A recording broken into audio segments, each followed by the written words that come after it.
Hello guys, ngayon hapon magkakapon kami ng kambing ko, yung lalaki na para ibang lalaki dito, marami na kasing bisiro na nga lalaki para makontrol namin yung inbreeding dito sa aming farm. Magkakaponin ko yung mga lalaki na hindi gaano yung reject. Meron naman ako ditong mga hindi kinakapon, yung binibenta ko na pang breeding. Pero ito sila, reject to sila na para sa breeding.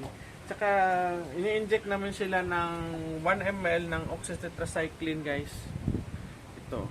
Bimig, baka naman. Itong gina-inject namin. Tapos itong ginagamit namin rubber band.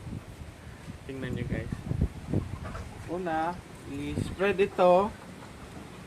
Ipapasok yung itlog ng kambing. Ilahin ito. Yan. Uy. Malikot. Yan, dahan-dahan i-release. Tapos make sure na yung dede nila hindi mapapasok sa rubber band. Yan, tapos i-release na. Yan na. Tapos inject natin ng wound spray.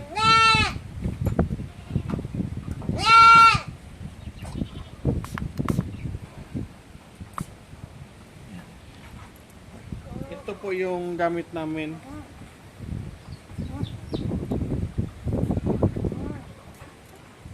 Tapos mag-inject na kami ng LA dito sa paa. Yung sa paa naman mag-inject dito sa muscle sa loob, hindi sa labas. Dito sa loob.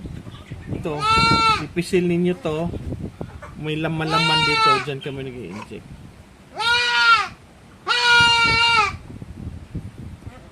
Yan, guys. Okay.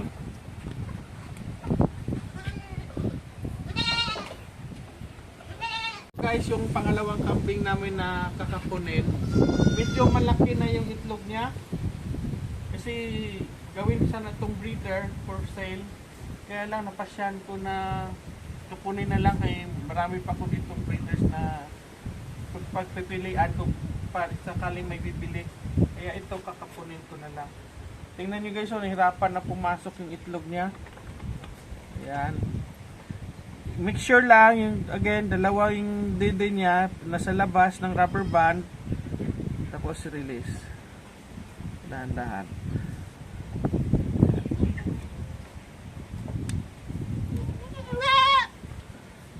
Yan. Yan. Pagkatapos, spray natin.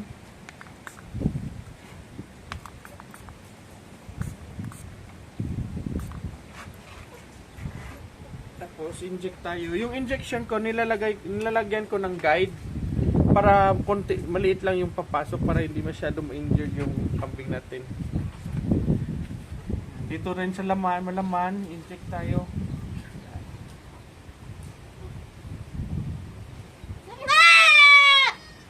So, si Will Smith po ito guys, sayang. Sorry Will Smith.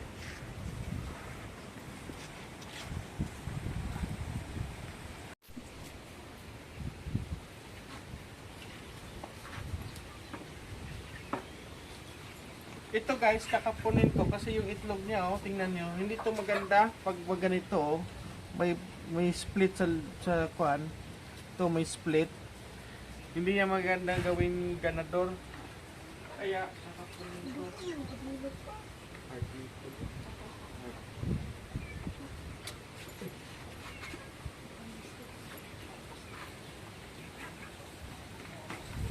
Ito, i-expand natin. Oy! Putol.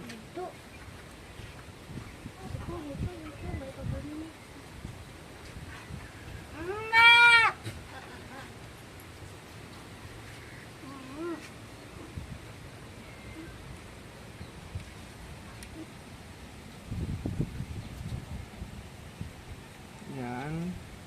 Isa-slide din nyo. Isa-slide. Yan. Yan na guys. Tapos i-spray.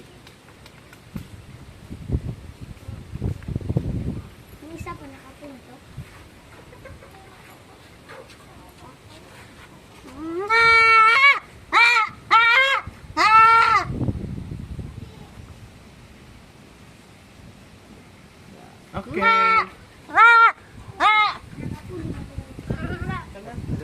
Ay, ang utos sila lang ang bayi.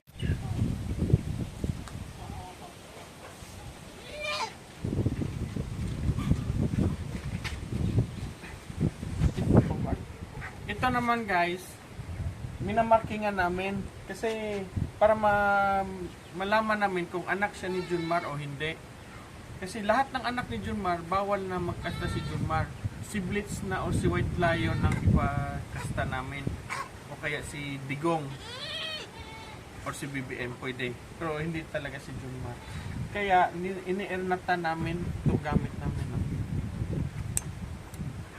Ito yung gamit namin. Yung para sa baboy. Pag-ernat ng baboy. Ini-ernata namin siya dito. Sa